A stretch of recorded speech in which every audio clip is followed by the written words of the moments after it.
Praise the Lord! Amen! Sarap yung ating song, no? You have made me glad. You are my shield. Kapag i-personalize natin yung mga lyrics ng song at talagang ukil-kilin, naalala ko ng mga word ukil-kil, no? Yung talagang i-meditate natin in a very personal sense, hindi natin mapigilang maluha-luha, no? Tama, no? Now, sige, tuloy po tayo rito. Finding peace, joy, and contentment amidst life challenges. Sabi po sa John chapter 16, verse 33, mababasa po natin dun sa ibaba, no?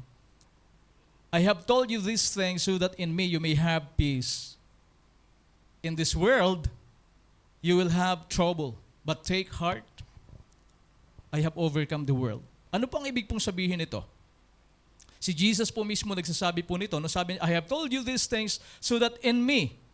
So if we are in Christ, kung ipaparaphrase ko po siya, we have peace. Jesus was claiming that if in me, you may have peace. But in this world, tinutukoy niya po itong sanlibutan, you will have trouble. But take heart, I have overcome the world. Now, itong last sentence po dyan, ina-assure po ni Jesus, no, ni Lord, that na-overcome na po niya whatever troubles that we would encounter po in this world. Now, ang ibig pong sabihin nito, no, I would point out that, number one, challenges are inevitable. Anong ibig pong sabihin inevitable? Hindi po maiiwasan.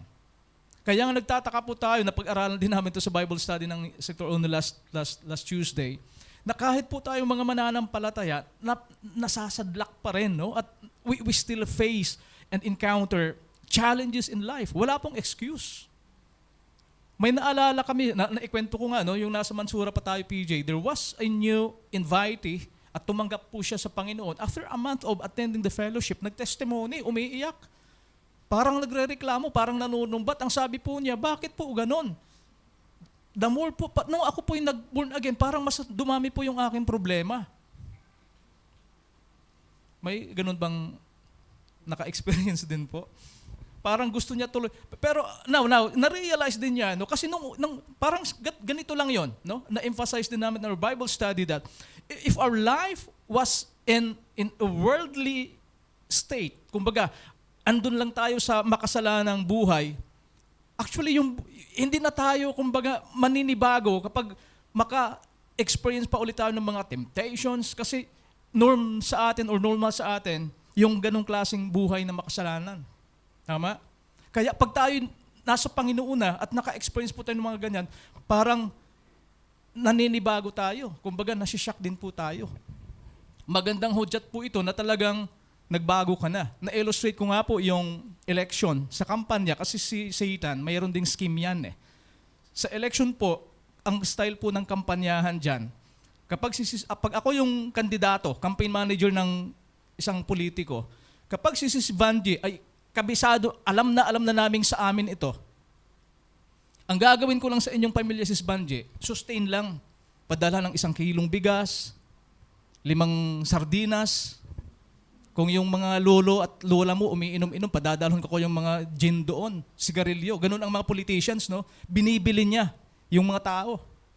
Pag si Sis Marivic, alam kong kalaban ko to. Masugid na kalaban. Ito ang aking tututukan. Ay lalo kung si Sis Marivic ay marami pong miyembro ang pamilya niya. Kapag nakuha ko yung head of the family, ay syempre, dalan na niya yung kanyang pamilya eh. So si Sis Banji ngayon, parang sustain lang, alala. Hindi namang totaling iiwanan kasi baka lumipat ka eh. Magbalimbing ka. Di ba? So padadalhan-dalhan pa rin. Pero hindi ka yung aking priority. Ang priority ko pong bilhin, pamudmudan ng pera, suhulan, ay si Sis Marivic dahil alam ko na siya po ay aming kalaban.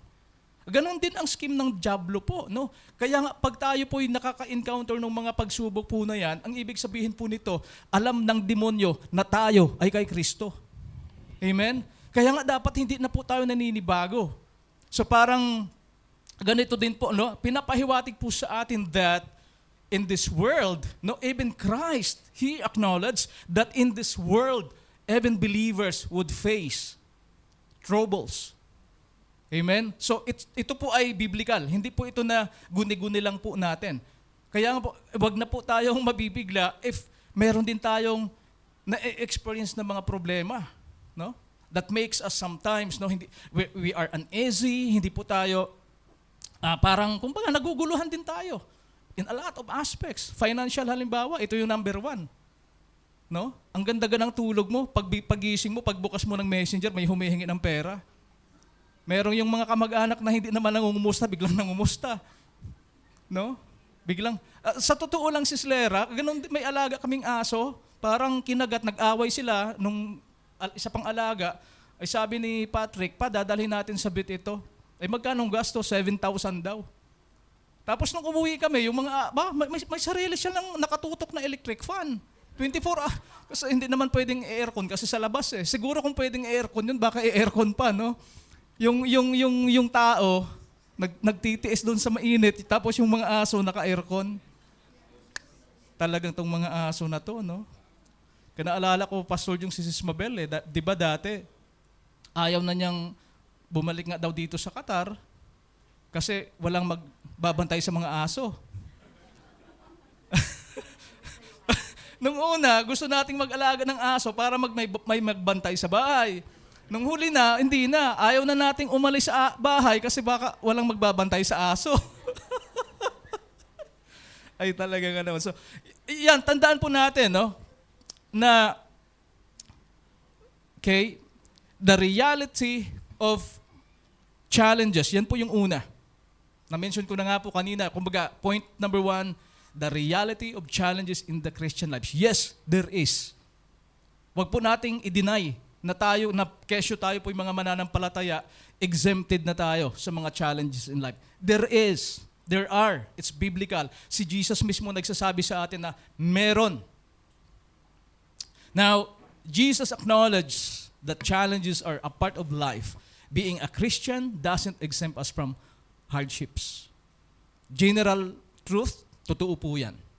Now, later on, malalaman nga lang natin, anong kaibahan natin doon sa mga worldly people in managing po yung mga challenges na dumadating. Magkaiba tayo. Yung iba, pag hindi na makayanan yung challenges nila, nagpapakamatay. Tayo, nakasmile at nagpupuri pa rin sa Panginoon. Yun ang kaibahan. Amen? Tama, sis? So, ito na, no? The reality, na-mention ko na po kanina, Jesus acknowledged the challenges are part of life. Being a Christian doesn't exempt us from hardships. Marami pong mababasa tayong story in the Bible, like for example, the life of Job. No, si Job was a rich man, ang dami niya pong properties, mga hayop, no? Tapos all of the sudden, lahat po yun ay nawala.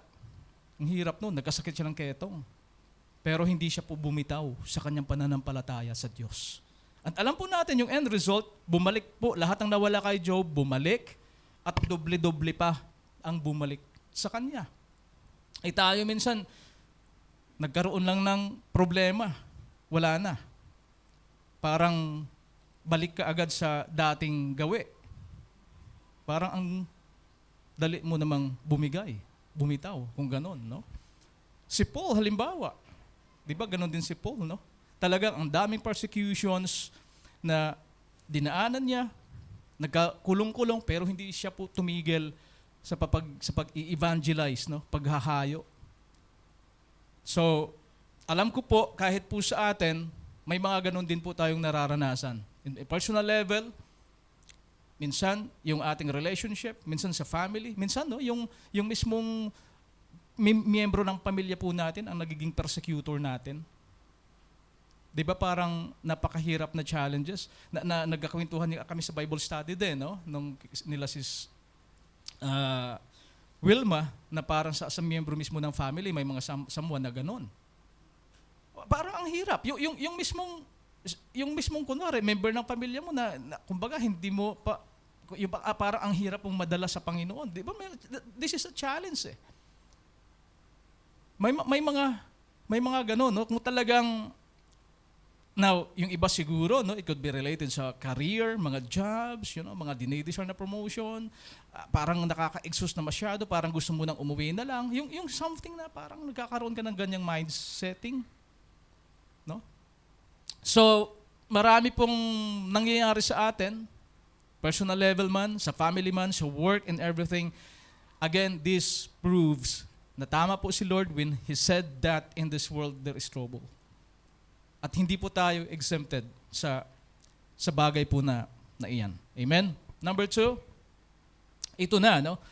Finding peace amidst life challenges. Paano nga ba talaga, no? In Isaiah chapter 26 verse 3, you will keep in perfect peace those whose minds are steadfast because they trust in you. Alam natin, sa point 1, na in this world, there are troubles, there are challenges. Now, ang unang tanong sa atin, how are we going to find that kind of peace amidst this situation? Now, sabi nga sa Isaiah, sabi ko po kanina, you will keep in perfect peace those whose minds are steadfast because they trust in you. Ano bang steadfast? And sabi dyan, no, they trust in you. Sino bang sinasabing you? No? Of course, si Lord.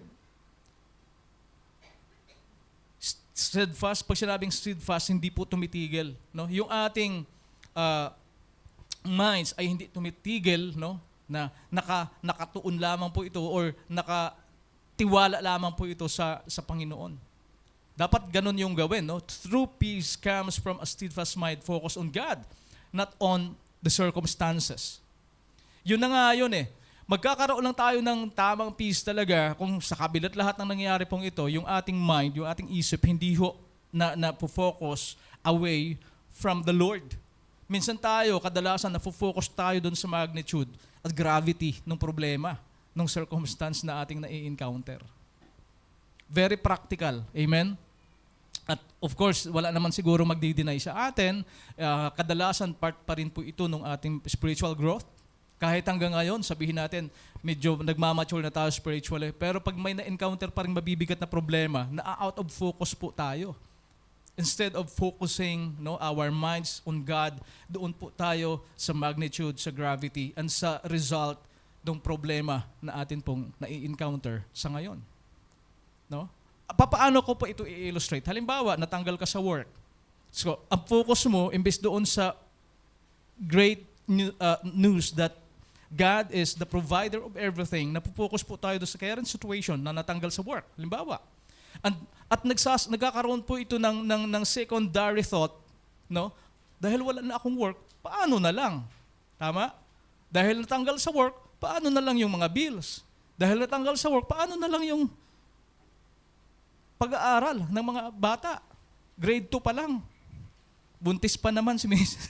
Marami pa pala, tapos natanggal pa sa work, no?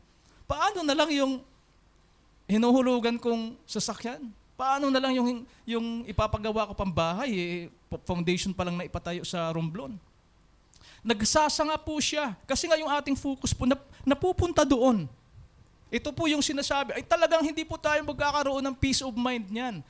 Nawala yung ating focus kay Lord kundi doon po sa result, sa problema na nangyayari.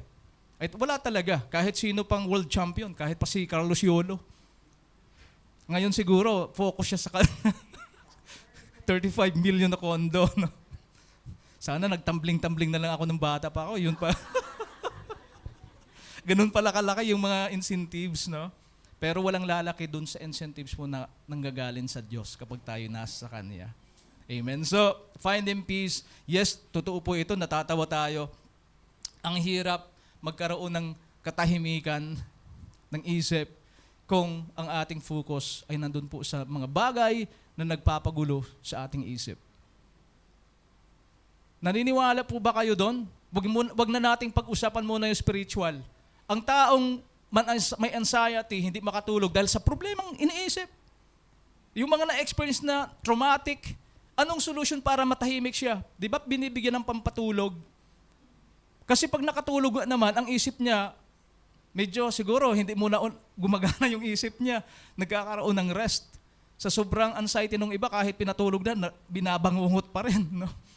nananaginip pa rin, hindi na tinantanan ng mga problemang iniisip. Amen? Pero kung kay Lord tayo mag-focus sa kabila ng mga nangyayari, may peace of mind. No? True peace comes from a steadfast mind focused on God, not on circumstances. Sabi nga po, no, kung babasahin po natin yung Mark chapter 4 verse 39, Jesus he was calming the storm. As a symbol of the peace He offers us in the midst of life storms. Kung kaya na nga niyang i-calm down yung bagyo, ganun din po, any storm that happen in our lives, isang tawag lang natin po sa Panginoon yan, magiging kalmado po yan. Ang sarap magbiyahe sa dagat kung kalmado yung dagat. No? Biyahe ang pinag-uusapan natin. Pag swimming sa dagat, parang mas gusto nating may mga alon-alon. Pero kung yung bumabiyahe ka sa barko or bangka tapos maalon, mahihilo ka dyan eh. Now, yun po, no, finding peace amidst life challenges. Number 3, point po, no?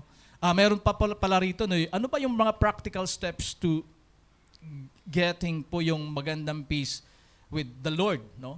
Philippians 4:6-7, nabasa na po natin yan. Sabi nga, no, be anxious for nothing. Ibig sabihin, don't be anxious for anything, but in everything, by prayer and supplication, with thanksgiving, let your request be made known to God. Now, ito po ay madalas po nating naririnig. Ay, ano bang nagpapagulo sa atin? Yung mga problema, yung mga consequences, no? Yung mga nangyayari, ay di i-pray. Hindi na ba kaya yung mga nagpapatrouble na yan po sa ating mga, dalhin sa Panginoon. Yun ang sinasabi po ng ating verse. But in everything, sabi niya, by prayer and supplication with thanksgiving, let your request be made known to God. And the peace of God, which surpasses all understanding, will guard your hearts and minds through Christ Jesus. Anong ibig sabihin nung peace of God that surpasses all understanding? Yung, kumbaga, no, merong parang, anong tawag sa Tagalog, yung sa figure of speech yan, yung nakakabinging katahimikan, parang ganun sa Tagalog. Meron bang tahimik na nakakabingi? Ibig sabihin, sobrang peace, sobrang tahimik. That's the kind of peace we have in Christ kapag tayo po ay nagbigay sa Kanya ng full trust. Kaya nga, di ba, no? Ano ba yung nagpapagulo po sa inyo? Ang sabi ng Bible, at napakasimple po ito to understand, bring that request and petition to God with thanksgiving. Now, in Proverbs chapter 3 verses 5-6, ang sabi po dyan, trust in the Lord with all your heart and lean not on your own understanding. In all your ways, acknowledge Him and He shall direct your path. Ayun. Kung ikaw ay naguguluhan, hindi mo alam anong moving forward na gagawin, ano yung actions or direction na gagawin moving forward, ang sabi dyan, no, trust in the Lord with all your heart. Iasa lang talaga sa Panginoon. Parang nagre-review lang tayo. Alam ko, very familiar na po itong mga verses sa atin. But this is just a reminder, no? Oh, believers na tayo, pero nawiwindang pa rin tayo ng mga pangyayari in our surroundings. Ang sabi, trust in the Lord with all your heart and lean not on your own understanding. Minsan tayo napapangunahan ng sarili nating diskarte. Kaya hindi rin nag-work, no? Kaya hindi rin nag-work. Pray ng pray, pero gawa ka rin ng gawa on the other side. Ng sarili mong direction. Yung tinatawag natin sa tao, kapit sa patalim. Now, don't get me wrong, nag-pray tayo at hindi na rin tayo gagawa. After pray, tulog. Halimbawa, nag-a-apply ng work. Pinag-pray yung CV, nag-a-apply. After prayer, tulog. It will not work then. Dapat, isubmit mo dapat yan. Mag-forward ka rin. No? Parang ganun lang. Gusto mong magkaroon ng mga achievements, professional growth. Pero puro din lang Facebook.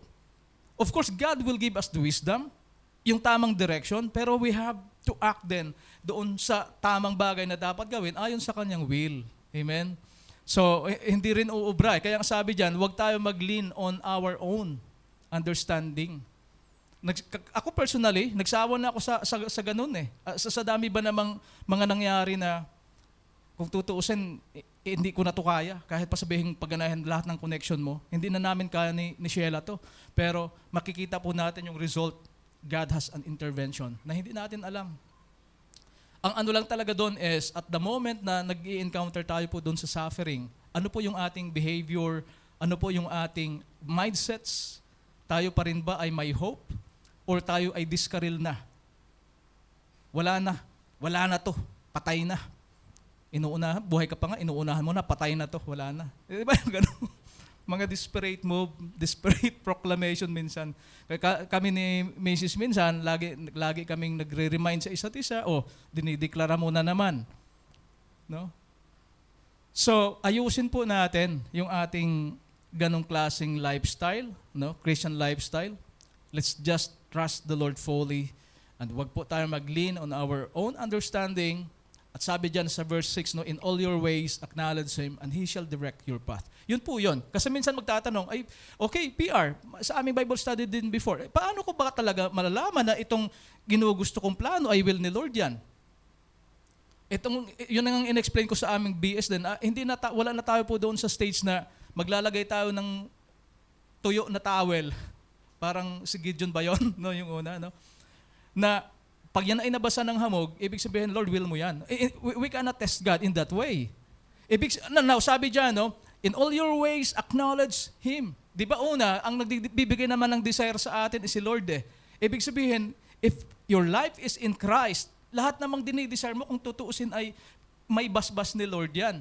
Pero sabi niya, in all your ways, i-acknowledge mo sa Kanya. Kung baga kasama mo si Lord, no?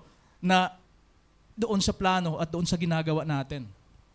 Amen? Minsan pa may mga assignments tayo or mga kahit trabaho sa work parang ang hirap gawin, pero ipag-pray mo, Lord, huwag mo akong iwan dito ha, mahirap to Lord ha. Maya-maya, wala pang 1 hour, natapos mo na yung ginagawa mo, no? Tama? Na-experience nyo rin yun. Parang biglang nagliwanag. Dati parang hindi mo alam paano mo sisimulan. Nung medyo nagsabi mo, Lord, paano ko Lord to sisimulan? Yung madalas sinasabi ni PG, no, through the Holy Spirit of God, parang i-feel natin, nakasama lang siya natin lagi everywhere we go. In all cases, in all situations, at all times. So parang sasabihin natin, Lord, paano ko nga pa to sisimulan?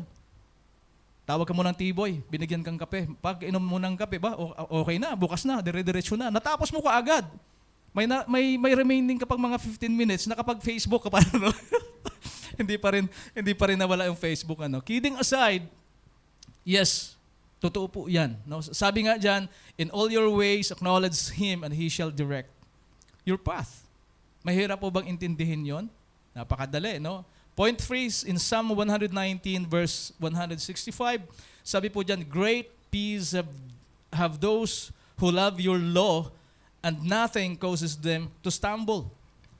So, ano ba yung mga sinasabi nating law? We're not in the Mosaic law, no? Kundi yung sabihin natin yung will. Papalitan ko yung law ng will of the Lord.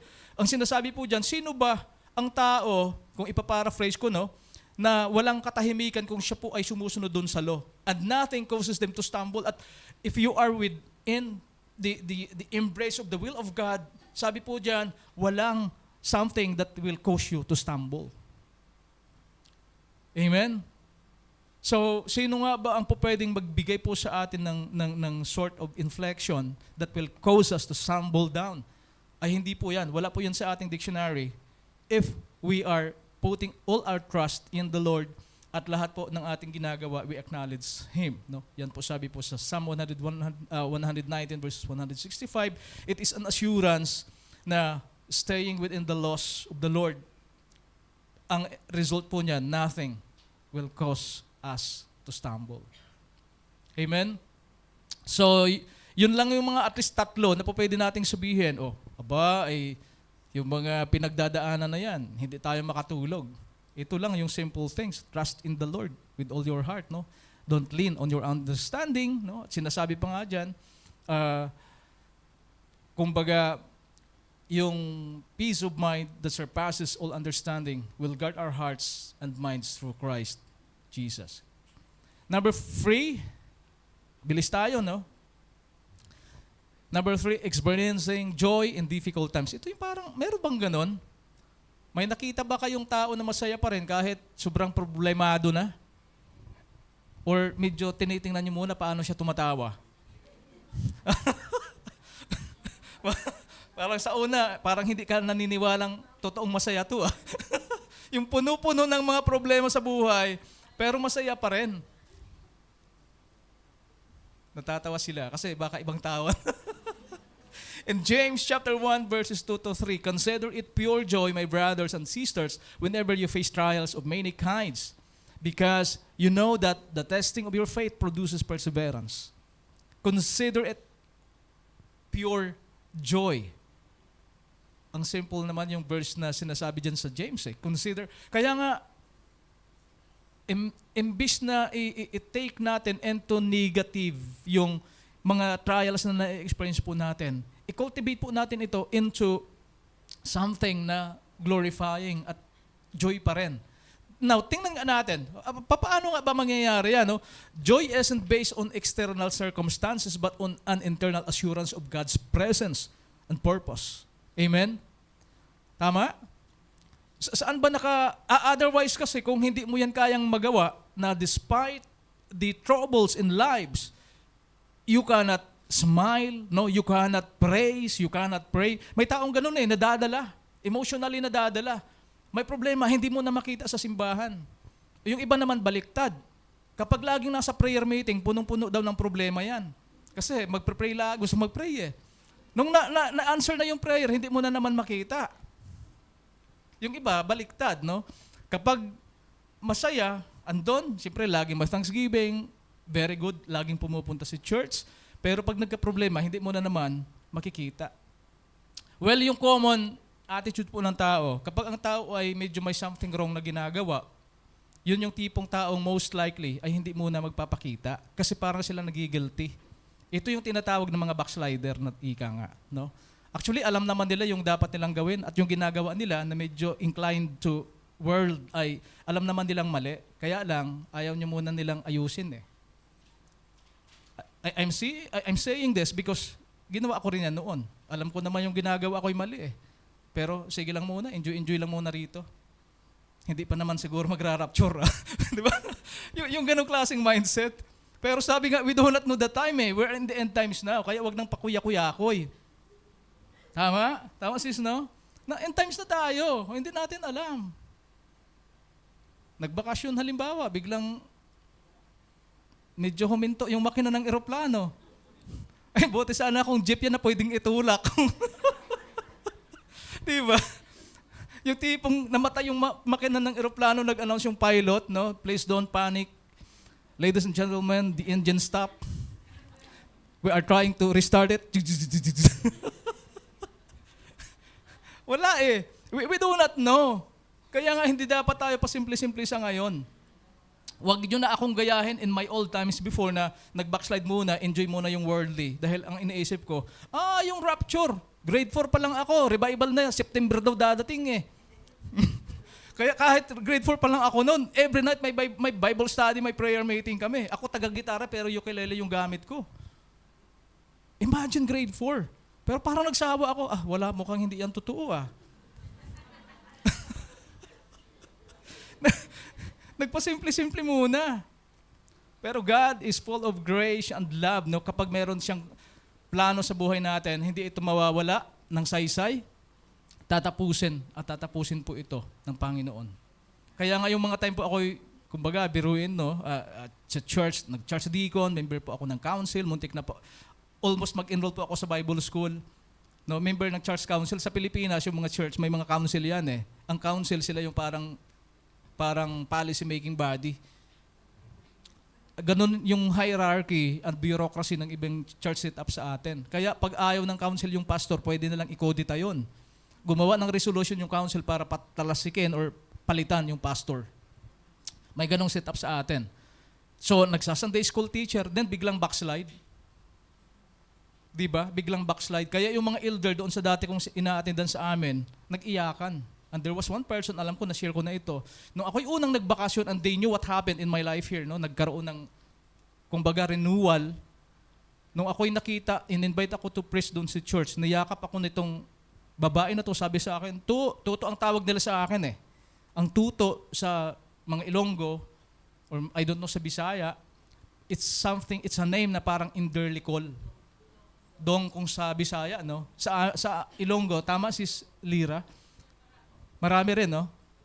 Tuto, totoy, oo. Sa mga Batanggenyo naman, tutoy, no? Utoy.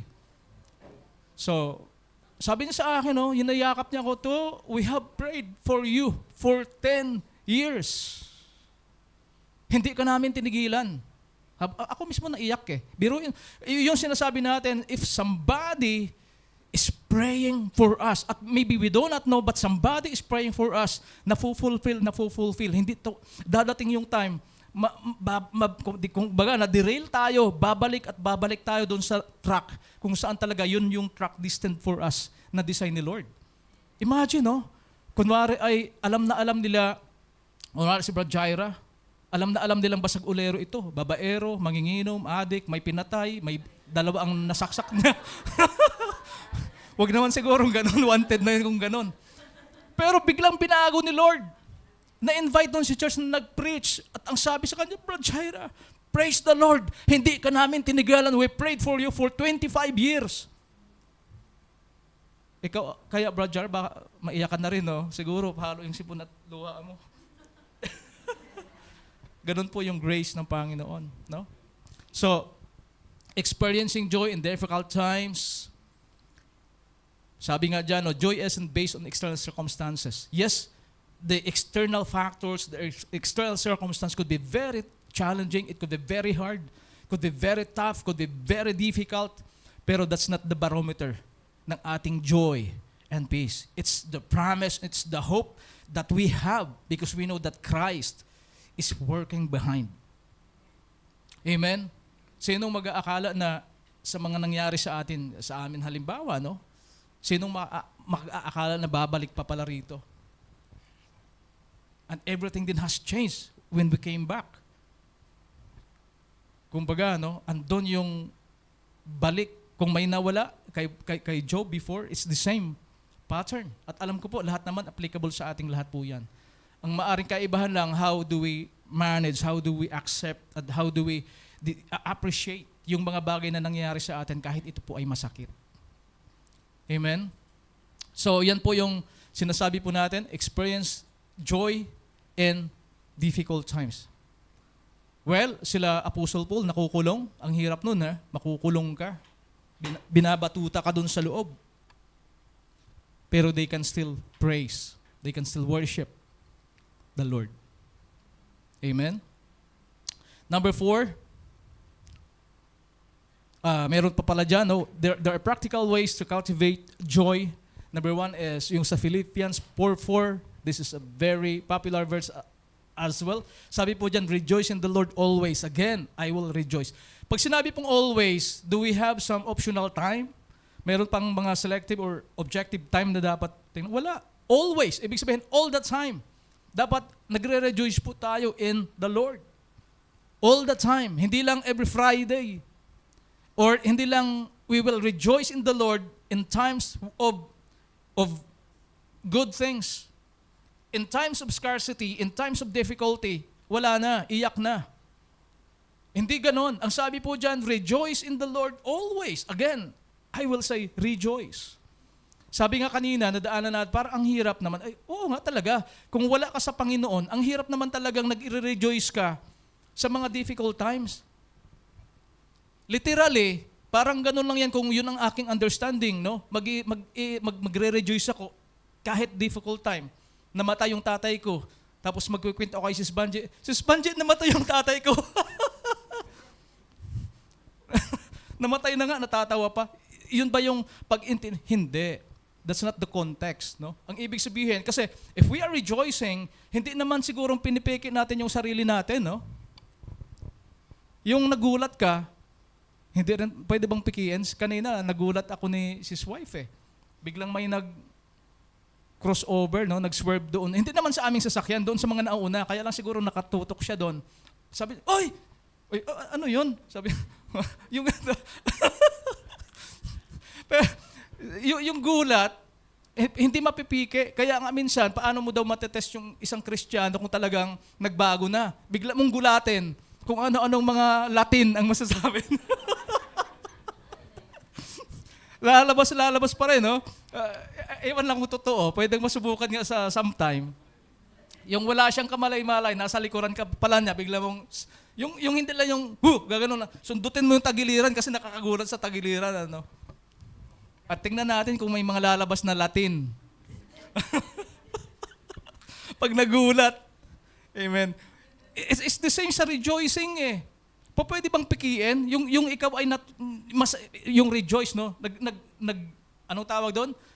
Nagiging masaya ka. Hindi rin po pwedeng pikiin. Now, ang konteksto po nito, rejoice in the Lord always. Kaya nga, hindi po pwedeng mapiki natin yung pagre-rejoice in the Lord. Always, meaning all the time. Regardless kung ano po yung nangyayari in the physical. Yung totoong joy nararamdaman natin. Kasi alam po natin, halimbawa, no, whatever na yung nangyayari sa atin, alam natin, no, na kumbaga ay may magandang balik, just like yung mga nangyayari kay Job. Ano pang sabi po dyan? Focus on eternal hope. In Romans chapter 15 verse 13 sabi po dyan, now may the God of hope fill you with all joy and peace in believing that you may abound in hope by the power of the Holy Spirit. Eternal. Okay, sabihin natin sobrang challenging yung buhay po natin dito sa earth. Pero again, that's not the barometer ng ating totoong joy. Tingnan natin yung eternal nating destination later on. Sabi nga, no, how a man, or what a man will profit in this world if he will lose his soul. I don't say na tayong mga Kristiyano ay talagang yun ang kumbaga no, para bang eksakto na tayo doon. Kumbaga hindi na rin tayo mag-iisip, magde-desire na medyo mag-improve din yung way of living. Hindi naman po yun mali. At hindi po yun ang ganong pag-intindi na kumbaga dahil Kristiyano ka at dahil ay hindi naman yung physical ang ating dapat tingnan kundi yung eternal, okay lang kahit puro na lang tuyo ang aking ulam everyday. Hindi naman yung point na ganun dapat, no? Kasi kung tutuusin nga, dapat nga nag-i-enjoy tayo sa mga blessings ni Lord eh. Amen? So, hindi po ganun yung pag-intindi po no? Yung pangatlong point po dyan, in 1 Thessalonians chapter 5 verse 18, sabi po dyan, in everything give thanks, for this is the will of God in Christ Jesus for you. In everything, give thanks. Again, hindi rin po ito yung konteksto na namatay na yung magulang mo, Lord, salamat ha, at namatay na si tatay. Hindi ganun. Ang ibig sabihin, yes, tribulations, yes, may mga ganun, may mga troubles, but sabi nga, the more na na-overcome po natin ito, nagkakaroon po tayo ng mga perseverance, nag-grow po tayo spiritually, no? Nag-grow po yung ating pananampalataya sa Diyos. So, yan po, no? Number 4, discovering contentment in all circumstances. Itong ang contentment na to, ang minsan mahirap. Yung kwento ko nga kanina, na ang tao, tipong walang tamang contentment in life. Okay? Yung kwento ko nga na gusto magkasasakyan, binilhan ng bisikleta, masaya na, after 1 month, parang nagsawa na, gusto niyang motor na lang, mas maganda siguro yung motor kasi hindi na ako pumapadyak. Oo nga naman, nung nabilhan ng motor, okay, masaya na. After 1 month ulit, parang gusto niyang kotse. Pataas ng pataas yung antas no, ng contentment ng tao. Pero sabi po dyan, no, spiritually speaking, how can we discover po yung contentment in all circumstances? Now in Philippians chapter 4, verses 11 to 13, no? Not that I speak in regard to need, for I have learned in whatever state I am to be content. I know how to be abased, and I know how to abound. Everything or everywhere and in all things I have learned both to be full and to be hungry, both to abound and to suffer need. I can do all things through Christ who strengthens me. So sinasabi nga dyan, no, ni Apostle Paul, no, ni Paul sa mga taga-Pilipos, kanyang sinasabi that, halimbawa, no, everywhere and in all things I have learned both to be full and to be hungry. So tayo ba yung tipong hindi nagranas ng mahirap? As in, hindi mo naranasan from childhood na talagang mahirap. Kumbaga, naghirap somehow. Hindi naman sigurong gumapang, hindi naman sigurong hindi na kumain ng 2 araw. Wala naman siguro sa ating nagranas ng ganun. Pero ibig ko lang sabihin, no, yes, kahit papaano, meron po tayong mga struggles even before na nag-survive po tayo. At paulit-ulit minsan. Ngayon sinasabi dyan, so, wala na rin namang dapat pa akong sukatin eh. Kasi kung tutuusin, naranasan ko na rin namang maghirap. So, bakit pa ako, okay, galing sa mahirap, halimbawa, parang itong ipaparaphrase ko lang, no? Kasi sabi diyan, naranasan niya na mag-suffer, no? At mag-abound. Ibig sabihin, nagkaroon ng maraming, kung pagkain ang pinag-uusapan, halimbawa, maraming pagkain, tapos ngayon nagugutom. Kasi kung hindi natin po yan maintindihan, parang ang contentment natin ay malilimit doon sa time lang na tayo po ay maraming pagkain. Ibig sabihin, our contentment will be fixed or constrained in or to the abundance of blessings or circumstances na meron tayo. Pag medyo sumablay doon, wala na tayo, hindi na tayo makukontento. Nasanay na siguro doon sa medyo marangyang buhay, halimbawa, or maayos or smooth na lifestyle, biglang nagkaroon minsan ng medyo bumabang konti, nag-substandard ng konti, wala na, laging mainit na yung ulo. Hindi na makontento, no? At dahil walang contentment, ipipiliting i-aim ulit yung something, ay kaya lang, kayod, kalabaw na. Nagigets po ninyo? Kaya ang sabi po dyan, no, nire-remind po tayo that contentment is learned through dependence on Christ and not on changing our circumstance. Tama? Anong ibig sabihin? An example ko nga, no, halimbawa, dating mahirap lang naman, hindi pa naman nag-a-abroad. Nung naka-abroad, medyo gumanda-ganda talagang buhay. Tapos na-terminate sa work. Adjustment ulit. Nawawalan lang ng contentment. Pero ang sabi nga dyan, no, contentment is learned through dependence on Christ. Kung kang Christ pa rin magdedepende, hindi po mawawala sa atin yung contentment eh. Kasi ang ating hope ay andun pa rin. In time, okay lang yan. Total, dati na rin naman tayong galing sa hirap walang pagbabago. Tama? Minsan nga, nagsasawa na tayo sa mga manok eh. Gusto na naman natin yung mga dilis. Tama, no? So what's the new? 'Di ba? Anong bago? Bakit medyo hindi na nakakabili yung asawa mo ng manok? Bakit pati mainit yung ulo? Hindi na makontento sa ulam. Dati namang tuyo lang ay masaya na. May sawsawang kamatis. Solve na. 'Di ba? Yung galing ang Manila, no? Siyempre, yung probinsya, sawang-sawa na sa mga native na manok. Yung taga Maynila, gustong-gusto yung native na manok. Baliktad, no? Yung taga probinsya, dahil gustong-gusto niya, sawang-sawa na sa mga native na manok, pinagpalit yung native na manok sa 2 latang sardinas. Sa tingin ng iba, siguro itong taong ito, loko-loko na ito. Di ba? Ang sarap ng native na manok, pinagpalit sa 2 latang sardinas. Pero hindi eh. Dahil yung probinsyanong yun, sawa na siya doon. So sabi nga natin, yung contentment natin is not measured upon the circumstance or changing the circumstance we face in, kundi ang tamang contentment is dependence on Christ. Amen, no? So sa atin halimbawa, sa whatever lives that we have right now or whatever circumstances that we are in right now, maging kontento tayo sa kung ano muna na meron tayo ngayon. Sinasabi ba, sabi dyan, no, hindi lang sinasabi, content is learned through dependence or not on changing. Kung bang sinasabi lang dyan na yung contentment is learned. Not absolutely na sinasabi namang, sige, Lord, naranasan ko yung maging mahirap, medyo naranasan kong maging mayaman. Parang gusto ko pa, Lord, na mas mayaman pa. Parang ang gagawin mo ngayon, babaguhin mo yung circumstance eh. Sabi nga dyan, no, hindi doon po nasusukat yung contentment. Dahil ang tao, by nature, sabi nga natin, kapag na-achieve mo yung isang bagay, andun ka na sa stage na yon, tataas po yung iyong dinidesire. Very, very simple illustration nga yung magkaroon ng sasakyan. Dati kalabaw-kalabaw lang, kabayo-kabayo. Nung nausong bisikleta, nagpabiling bisikleta. Nung nabilhan na ng bisikleta, gusto nang magmotor. Para walang padyak, nakakapagod bang padyak. Pinagpapawisan, pati singit. Nung may motor na, pangit ito, hindi ko madala to kung umuulan.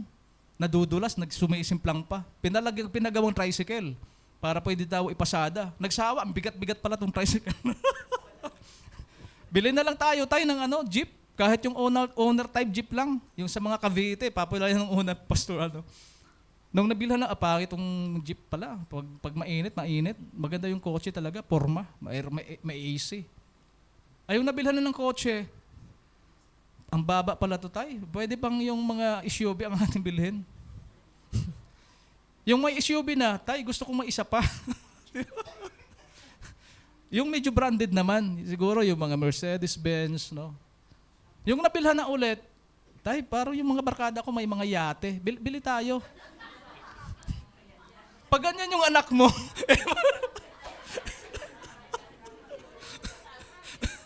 ay nabilhan na ng yate. At ay, yung ibang kaibigan ko, palibasa, mga mayayaman talaga, may mga private chopper sila eh. Kaya ba natin bumili noon? Ang tao po, walang, yung worldly ha, kaya nga, tama po ang sinasabi po ni Apostle Paul sa mga taga-Pilipos. Ang contentment ay dapat dependence on Christ at hindi po doon sa changing the circumstance na meron tayo. Kasi if that is the way we're doing, ay secular na po yan. And secularly speaking or worldly speaking, walang contentment po yung tao. Amen? Walang contentment ang tao. Yan ang, kung bakit ang isang tao sumusugal, kahit nanalo, matatalo pa rin. Alam niyo bakit? Kapag nagsugal siya, nanalo, sana pwede na siyang tumigil in his whole lifetime. Pero hindi eh. Hindi siya makukontento kahit ang laki ng, dapat, siguro, pag nagkaswerte ulit, ganun mga term, no? Baka manalo ulit ako. Ang problema, hindi eh. Sa susunod na susugal siya ulit, matatalo. Pag natalo, anong gagawin niya ulit? Sayang naman. Mag-withdraw nga ako ulit, baka para man lang makabawi. Ang problema, pag sugal niya ulit, imbis na makabawi, lalong natalo. So, ganun, kaya ang sugarol, no? Kaya nga, kung tutuusin, it's immoral, ipinagbabawal. And we as Christians, hindi dapat gumaganyan kasi we are depending on the game of chance, on the chance to get blessings. Hindi ganun ang kay Lord pagbibigay ng blessing. Hindi ganun. May assurance ang blessing sa Panginoon eh. No? So, dapat ang ating contentment ay established on dependence on Christ and not on changing the circumstance. Otherwise, if that is the way we have to do it, it is worthless. It will not work. Kasi nga, ang tao ay hindi nagkakaroon ng fix or hindi niya na-achieve yung kanyang contentment. Amen? Steps to cultivate contentment.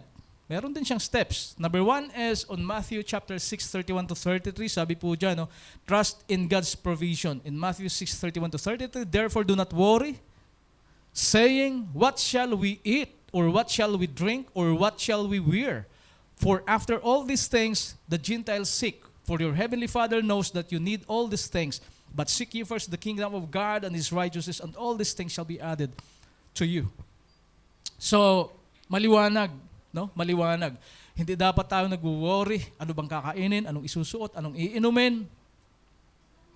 Well, if nasa situation tayong ganyan, the key is seek ye first the kingdom of God, and all these things shall be added unto you. Second, embrace God's plan in Romans chapter 8 verse 28, and we know that all things work together for good to those who love God, to those who are the called according to His purpose. Laging may plans naman si Lord. Yun nga ang problema sa atin minsan eh. Inuunahan natin si Lord sa magandang plano niya sa atin at ang ating ine-implement ay yung sarili nating plan. Amen? So kaya pagdating minsan, sablay, no? Without realizing that God's plan for you is perfect and it will come to you in His perfect time. Hindi lang tayo naghihintay minsan. No? And number 3 po dyan, learn from God's grace in 2 Corinthians chapter 12 verses 9 to 10. And He said to me, my grace is sufficient for you, for my strength is made perfect in weakness. Therefore, most gladly I will rather boast in my infirmities, that the power of Christ may rest upon me. In verse 10, therefore I take pleasure in infirmities, in reproaches, in needs, in persecutions, in distress, for Christ's sake. For when I am weak, then I am strong. Dapat ganun lagi po yung ating declaration. Yes, sabi nga natin, we're not exempted from experiencing troubles and difficulties in this world. Pero ang ating appreciation dapat is katulad lang po ni Paul, no? Na sabi nga niyan, therefore I take pleasure in infirmities, in reproaches, in needs, in persecutions, in distress for Christ's sake. Physically speaking, ang hirap gawin. Distressed ka nga, okay ka pa rin. Talagang mahirap gawin yan. Pero hindi sa atin. Kasi ang power natin is kay Christ Sa mga worldling tao, yes, kaya nga yung iba nagpapakamatay no? Now, number 5, and I think this is the last point, tamang-tama, our role in supporting peace, joy, and contentment. Meron din tayong role.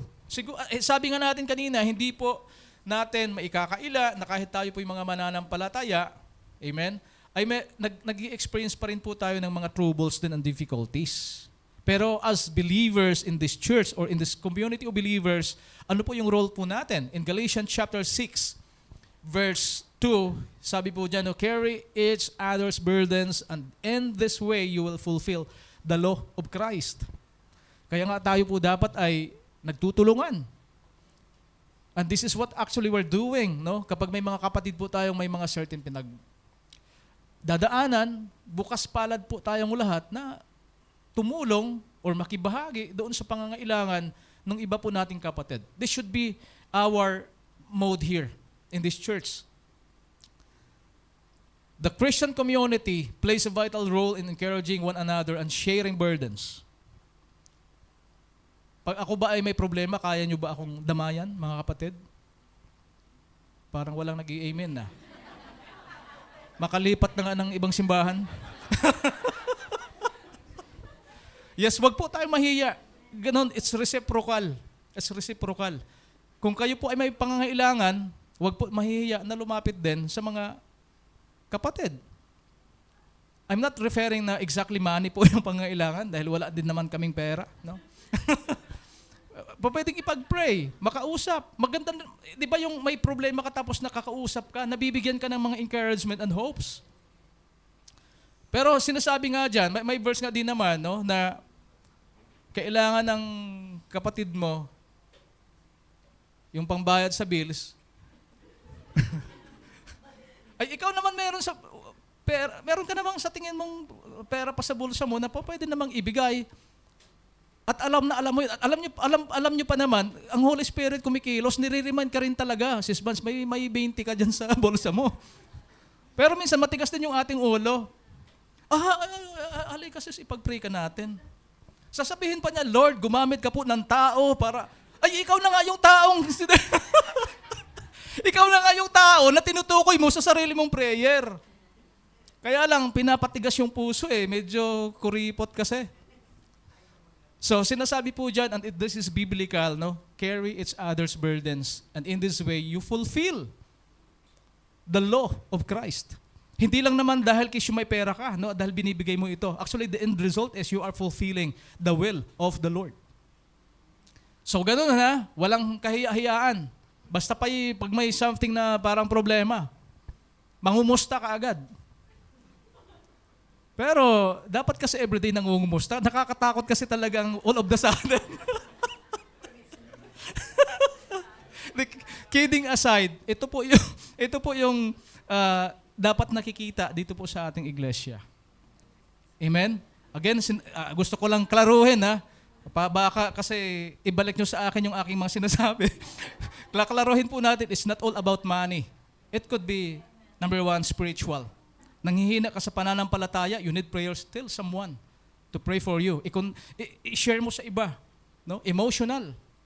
Emotional could be, ang dami mong pinagdadaanan, family, relationship, or ano pa man. No? Parang, then share that burden with others. Andito lang kami para makinig. Pwede pa tayo magkapi-kapi habang sinishare mo sa akin yung burden. Yung burden, wag yung chismis. Minsan nagkakape pero 4 chismisan lang naman Okay? Natatawa kayo O yung mga women, magkape-kape muna kayo pero walang chismisan. The early church practice of supporting each other. Actually, yung unang iglesia, practice na po nila ito. No? Mababasa po natin sa Acts chapter 2 verses 44 to 45. Sabi nung kapatid nating mga Africans, no, X. Hindi tuloy na intindahan ni PG. Anong X? Yun pala Acts, no? In Acts chapter 2, Verses 44 to 45, sabi po dyan, now all who believed were together and had all things in common and sold their possessions and goods and divided them among all as anyone had need. Ginawa na nila. Binenta nila yung kanilang mga ari-arian and position at pinaghati-hatian. Patunay po ito na ito'y practice na noon pa man ng mga unang believers ay ginagawa na nila. Amen? Kaya nga kung may mga nagugutom po sa inyo, no? Punta lang kayo rito, maraming pagkain dito si Sis Banji. Punta kayo sa bahay, no? May mga restaurant doon. Eh kayo nga lang ang magbabayad din kung bibili. Amen. So now, ito po yung message ng the Lord sa atin, no? To conclude, in Christ we have the resources to find peace, joy, and contentment no matter what challenges we face. Do you agree with that? No? Amen. These are not just feelings but are rooted in our relationship with God and His promises. Tama po yun. Parang ang dali-dali lang na sinasabi ni PR yun pero actually nakaugat siya doon sa ating lalim ng ating pananampalataya sa Panginoon. It's rooted, of course, doon sa ating relationship, and it also, inspired more by our fellowship with the Lord at pag-hold on po doon sa kanyang mga promise. And again, to link ka doon sa last Friday sermon ni Pastor Henry, that this could be realized lang if we have faith in God. Kasi kung wala tayong pananampalataya sa Diyos, paano mo siya paniniwalaan that His promises are true? Tama? That in Him, we have the peace of mind, we have the peace that surpasses all understanding. So lahat pa rin naka-link sa pananampalataya natin sa Kanya. Amen? So tayo po ba ay na-encourage ngayong umaga? Amen? At the same time, nag-enjoy din siguro, no? Kasi nagtawanan din kayo. May I request everyone to please rise? Tayo po mag-close. Lord, we thank you for your word, for reminding us once again, Panginoon, Lord, na hindi pala dapat kami, Lord, nadidiskaril yung aming mga buhay, Panginoon, sapagkat, Lord, in you, merong peace, merong joy, Lord, at merong contentment. Lord, salamat po for reminding us na dapat manatili kami in our fellowship with you. Mas paigtingin pa namin, Lord, yung aming pananampalataya sa iyo. At Lord, we hold on to your promise, Lord, na yes, kung ikaw nga, Lord, ay nasa sa amin, sino ba ang magiging against sa amin? This thing, Lord, could be referring to anything. Could be problems, financial difficulties, Lord, careers, or anything, Panginoon. Lord, lahat ito ay overcome namin in you, Panginoon. Kaya nga, Lord, salamat, Lord. And also, Lord, we also decree in Jesus' name na lahat nga, Lord, ng mga prayer requests, lahat, Lord, ng mga desires ng aming mga kapatid, Lord, ay mangyari at ma-receive nila ngayon in Jesus' name. Lord, we give you back all the praises and glory. This is our prayer in Jesus' name. Amen.